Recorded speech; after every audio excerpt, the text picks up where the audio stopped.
नमस्कार दोस्तों, hello guys, कैसे हो। आज की वीडियो में हम बात करने वाले व्हाट इज सब क्यूरी।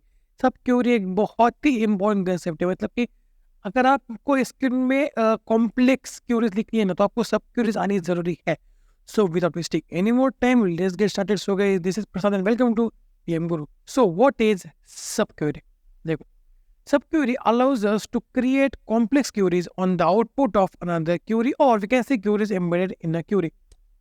अब ये तो हो गई टेक्निकल डेफिनेशन, ठीक है। बट एक बात सिंपली ध्यान में रखो कि अगर आपने किसी क्यूरी के अंदर, किसी एक क्यूरी के अंदर किसी दूसरी क्यूरी को यूज कराए, तो हम उसे कहते हैं सब क्यूरीज।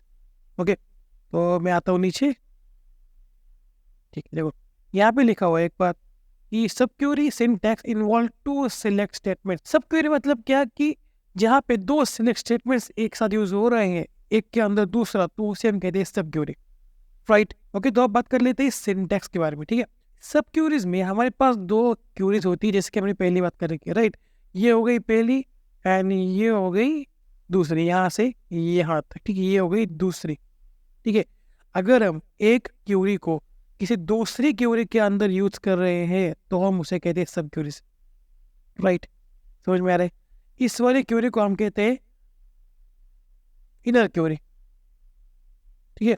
एंड इस क्यूरी को हम कहते हैं आउटर क्यूरी, ठीक है। समझ में आ रहा है आउटर एंड इनर क्या है।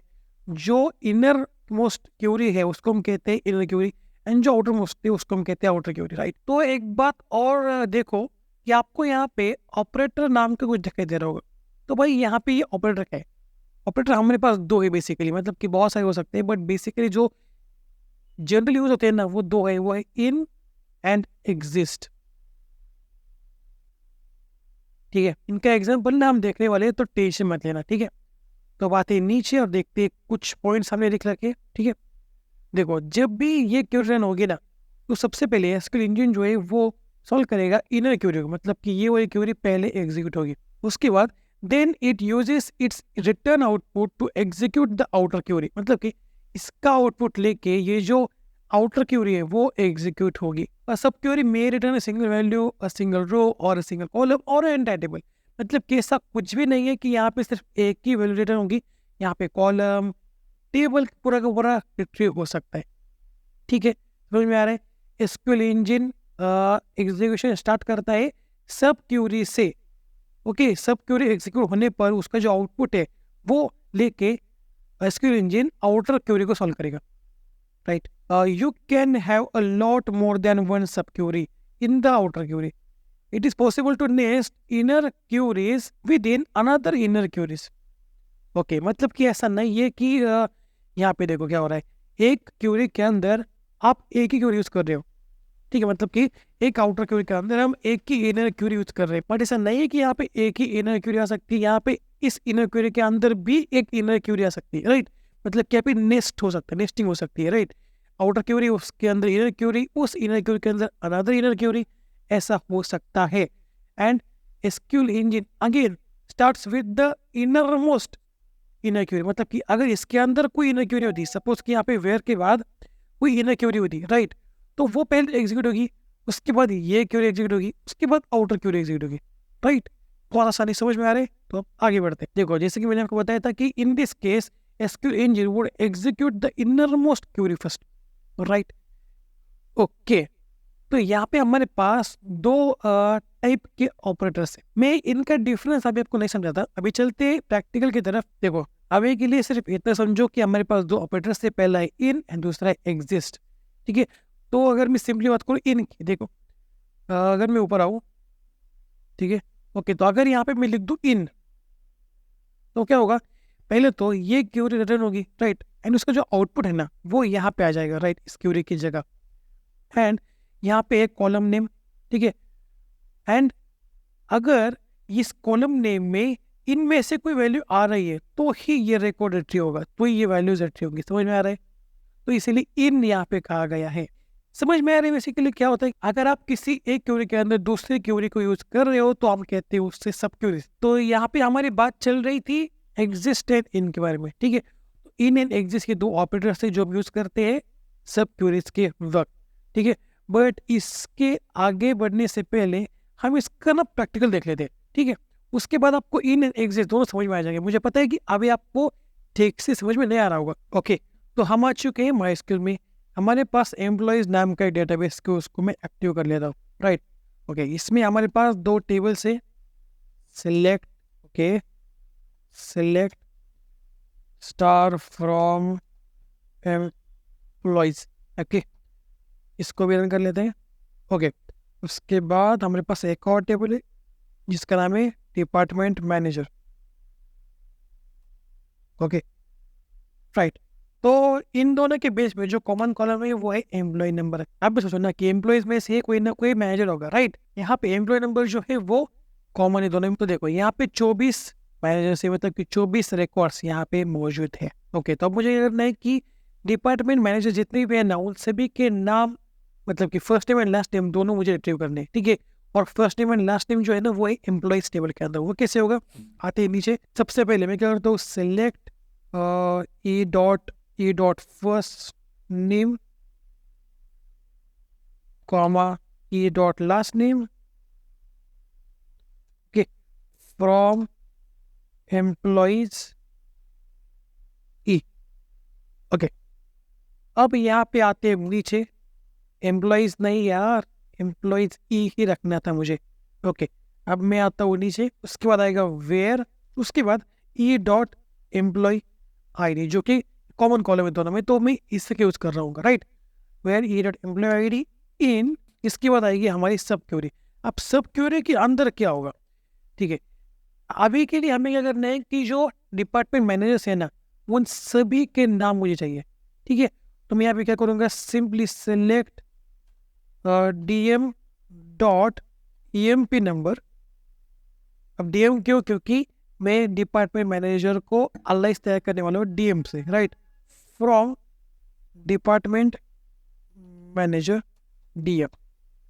ओके, इसकी मदद से क्या होगा, सबसे पहले तो ये क्वेरी रन होगी एंड जो सभी डिपार्टमेंट मैनेजर्स है ना उन सभी के लिए जो एम्प्लॉय नंबर असाइंड है उसका आउटपुट यहाँ पे आ जाएगा, राइट। एंड एम्प्लॉयज टेबल में जिस भी रिकॉर्ड के लिए एम्प्लॉय आईडी इन आउटपुट में से किसी के साथ मैच करेगी वो first name and last name retrieve हो जाएगा, ठीक है। अब इस क्वेरी को रन करके देख लेते हैं कि क्या होगा। ओके, एरर आ रहा है क्या, तो यहाँ पे एम्प्लॉय आईडी नहीं एम्प्लॉय नंबर था जो मैं गलत कर दिया मैंने, ठीक है। तो इसका रन कर लेते हैं। देखो हमारे पास ये सभी मैनेजर्स की लिस्ट है।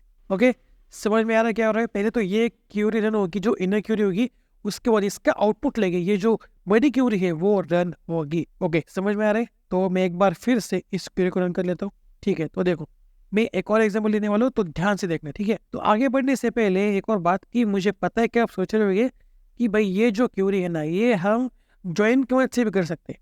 हाँ बिल्कुल, बहुत बार क्या होता है कि सब क्यूरीज एंड ज्वाइंस दोनों तरीके से प्रॉब्लम्स का सॉल्व कर सकते हो, राइट।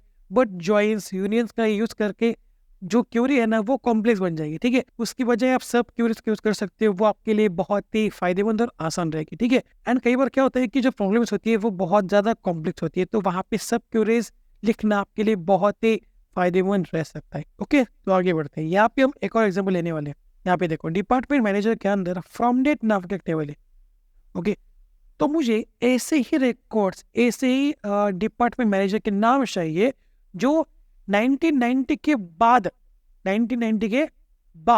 मैनेजर हुए हैं। ओके, तो ये कंडीशन मुझे इस क्यूरी में लिखनी पड़ेगी, वो मैं लिखूंगा इस इनर क्यूरी के बाद, ठीक है। यहाँ पे मैं लिखूंगा वेयर, उसके बाद कॉलम का नाम जो यहाँ पे फ्रॉम डेट। ओके, उसके बाद अगर ये फ्रॉम डेट है 1990 के बाद की, ठीक है, 0101। सबसे पहले क्या होगा कि ये जो क्यूरी है ना ये रन होगी, राइट। उसके बाद मुझे ऐसे एम्प्लॉय नंबर मिल जाएंगे जो डिपार्टमेंट मैनेजर है एंड जो 1990 के बाद ज्वाइन हुए हैं, ठीक है। अब इस क्यूरी को रन करके देख लेते कि क्या होगा। देखो हमारे पास यहाँ पे सिर्फ 11 रोल्स रह गए हैं, मतलब कि जो मैनेजर 1990 के पहले बने हुए थे उनके डेटा यहाँ पे नहीं आया है। एक बात मैं आपको अगेन क्लियर कर दूं कि ये जो क्वेश्चन हम सॉल्व कर रहे हैं वो आप ज्वाइंस एंड यूनियन का यूज करके भी कर सकते हो। बट क्या होता है कि जब प्रॉब्लम कॉम्प्लेक्स होता है ना तो आपका जो ज्वाइन का जो क्वेरी बनेगी वो भी बहुत ज्यादा कॉम्प्लेक्स बनेगी। तो इसलिए अगर आपको सब क्वेरीज आती है एंड अगर आप सब क्वेरीज यूज करते हो तो आपको वहाँ पे आसान पड़ेगा, ठीक है। ओके, समझ में आ रहा है व्हाट इज सब क्यूरीज।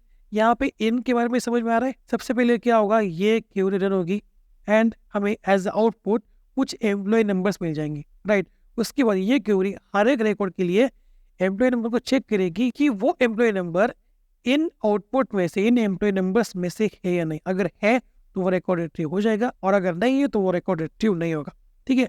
एंड यहाँ पे अगर मैं एग्जिस्ट कर दूं, ठीक है, तो ये क्यूरी भी रन हो जाएगी, ठीक है। एक बार करके देख लेते हैं। बट एग्जिस्ट के लिए मुझे कोई भी कॉलम नेम लिखने की जरूरत नहीं है। उससे पहले मैं यहाँ पे कुछ चेंज कर देता हूँ, ठीक है। यहाँ पे मैं सिलेक्ट स्टार करता हूँ, ठीक है। एंड आगे आके मैं यहाँ पे करता हूँ where dm.emp number is equal to, के डीएम करना था मुझे, dm.emp number is equal to e.emp number, okay. और मैं यहाँ पे एंड का यूज करता हूँ, ओके। अब इस क्वेरी को रन कर लेते हैं कि क्या होगा। इनमें क्या होता था कि पहले तो ये क्वेरी रन होती थी, उसके बाद जो आउटपुट था ना, वो हर रिकॉर्ड के लिए चेक किया जाता था कि वो जो एम्प्लॉय नंबर है वो इस वाले आउटपुट में आ रहा है या फिर नहीं। अगर आ रहा है तो वो रिकॉर्ड रिट्रीव होता था, और अगर उस रिकॉर्ड का एम्प्लॉय नंबर इस आउटपुट में नहीं आता था तो वो रिकॉर्ड रिट्रीव नहीं होता था। बट एग्जिस्ट में क्या होता है कि यहाँ पे कोई भी आउटपुट नहीं आता, यहाँ पे सिर्फ ट्रू और फॉल्स ऐसा ही आता है। मतलब कि अगर यहाँ पे ये कंडीशन सेटिस्फाई होती है, ठीक है, तो ये रिकॉर्ड रिट्रीव हो जाएगा, राइट। मतलब कि यहाँ पे ट्रू आ जाएगा, एंड जिस भी रिकॉर्ड के लिए यहाँ पे ट्रू आएगा ना, वो रिकॉर्ड रिट्रीव हो जाएगा, ठीक है। यहाँ पे मैंने dm.emp number is equal to e.emp number किया है, तो ये दोनों टेबल जो है वो कनेक्ट हो चुके हैं, ये दोनों टेबल्स कनेक्ट हो चुके हैं। समझ में आ रहे एग्जिस्ट क्या करते हैं कि सिंपली यहाँ पे ट्रू एंड फॉल्स ऐसे ही चीजें चलेंगी। यहाँ पे डायरेक्टली वैल्यूज रिट्रीव होके यहाँ पे कॉलम के साथ चेक नहीं होगी, यहाँ पे सिर्फ और सिर्फ ट्रू और फॉल्स ही होगा। बट ज्यादातर ना हम यूज करते हैं इनको, ठीक है। एग्जिस्ट ज्यादातर यूज नहीं होता है, बट मैं आपको दिखा दिया कि क्योंकि आपको पता होना जरूरी है, ठीक है। एग्जिस्ट के बाद क्या होता है कि सिर्फ ट्रू और फॉल्स ही चलता है, ओके। तो इन एंड एग्जिस्ट दोनों लगभग सेम तरीके से काम करते हैं, बट उनमें थोड़ा सा डिफरेंस है कि एग्जिस्ट जो है वो यहाँ पे ट्रू और फॉल्स के साथ ही चलता है। मतलब कि अगर ये क्वेरी रन होती है, ये कंडीशन सेटिस्फाई होती है, तो यहाँ पे ट्रू आ जाएगा, राइट। एंड ये जो रिकॉर्ड है ये रिट्रीव हो जाएगा, राइट।